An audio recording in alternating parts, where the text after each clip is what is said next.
Voice of libraries के तमाम देखने और सुनने वालों को अस्सलाम वालेकुम। लाइब्रेरियन LIS के स्टूडेंट्स, तलबा तलबात और या रीडर्स जो लाइब्रेरी में किताबें पढ़ने जाते हैं उनके लिए ISBN के बारे में आगाही इंतहाई ज़रूरी। नाज़रीन, ISBN का इस्तेमाल लाइब्रेरी कैटलॉग में बतौर सर्चिंग और दुनिया की दीगर जो कुतब खाने हैं वो ISBN के ही जरिए सर्चिंग की सहूलत कारीन को मुयस्सर कर रहे हैं। ISBN एक मुनफरद अददी, तिजारती और किताबी शनाख्त है। ये पहले 9 फिर 10 और अब 13 हिस्सों पर मुश्तमिल है। ISBN हर किताब के मुख्तलिफ एडिशन, चाहे वो ई बुक हो, पेपर बाइंडिंग हो या हार्ड बाइंडिंग हो, हर एक को अलग अलग नंबर मिले। ISBN नंबर किताब के वस्तु सफ़े के ऊपर मौजूद होता है और किताब के बैक कवर के ऊपर भी मौजूद है।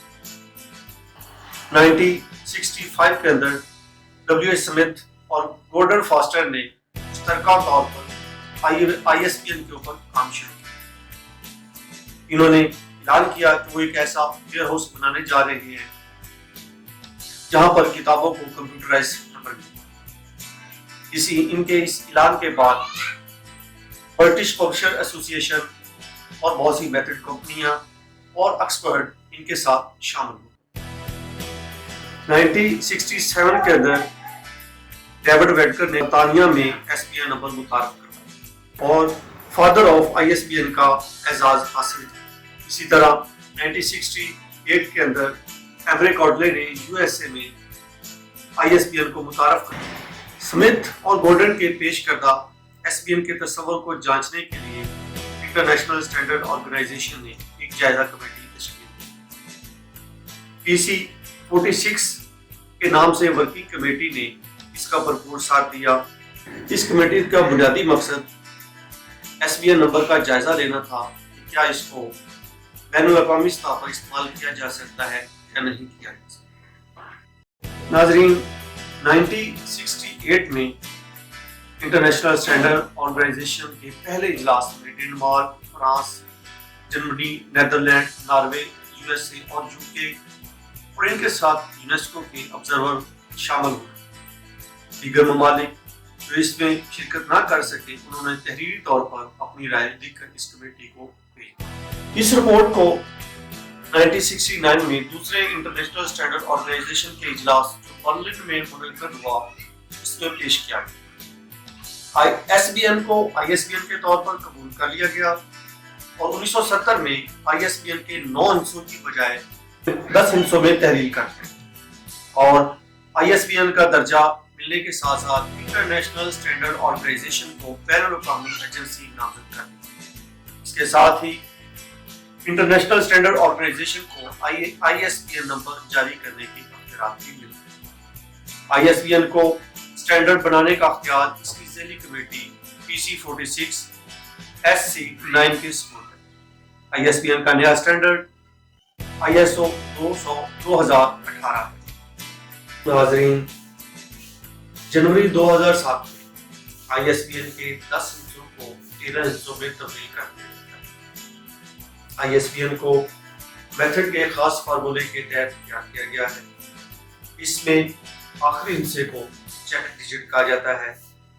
10 हिस्सों वाले ISBN में 4 पार्ट्स होते हैं और 13 हिस्सों वाले ISBN में 5 पार्ट्स होते हैं। 13 हिस्सों में पहला हिस्सा 3 हिस्सों पर मुश्तमिल होता है जो 978 और 989 से जाहिर होता है, जो अमूमी तौर पर किताब या ISBN को ज़ाहिर करता है। इसी तरह ISBN का जो दूसरा हिस्सा होता है वो एक हिस्से पर मुश्तमिल होता है और एक हिस्सा 1 से 5 अदाद से लिया जाता है जो कंट्री कोड या जुबान को ज़ाहिर करता है। ISBN का तीसरा हिस्सा 6 हिस्सों पर मुश्तमिल होता है और ये पब्लिशर के लिए मुख्तसस है। नाज़रीन, चौथे हिस्से को टाइटल के लिए मखसूस किया गया है। इसमें 2 हिस्से शामिल होते हैं। आखिरी हिस्से को चेक डिजिट कहा जाता है और ये एक हिस्से पर मुश्तमिल होता है। नाज़रीन, आपने अक्सर देखा होगा कि ISBN के साथ एक वर्ड EANB लिखा होता है। इसको यूरोपियन आर्टिकल नंबर कहा जाता है। ISBN को कॉमर्शियल्स, बुकसेलर्स, लाइब्रेरियन, मुसन्नफीन और दीगर इदारे भी अपनी पब्लिकेशन के लिए इस्तेमाल करते हैं। ये कॉपीराइट के तौर पर भी बाज़ मुल्कों में इस्तेमाल किया जाता है। इसका सदर मकाम लंदन में इंटरनेशनल एजेंसी के नाम से। बाज़ मुल्क कौमी कुतुबखानों को भी उनके मकामी लेवल पर ISBN एजेंसी के तौर पर नंबर देने के अख्तियार हैं। पाकिस्तान में नेशनल लाइब्रेरी ऑफ पाकिस्तान के दीगर पब्लिशर्स और मुसन्नफीन को ISBN नंबर जारी किया और नेशनल लाइब्रेरी ऑफ पाकिस्तान अब तक तकरीबन 13,000 पब्लिशर्स और मुसन्नफीन को ISBN नंबर जारी किया।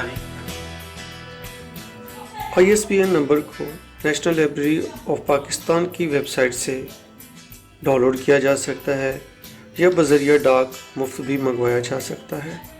नाज़रीन, आपको ये हमारी वीडियो कैसी लगी? अगली वीडियो में हम ISSN और ISBN नंबर को चेक करने का तरीका बताएंगे। इस वीडियो से मुताल्लिक़ अपनी आराज़ से हमें ज़रूर आगाह करें। आपकी आरा हमारे लिए मुशनेरा साबित होगी।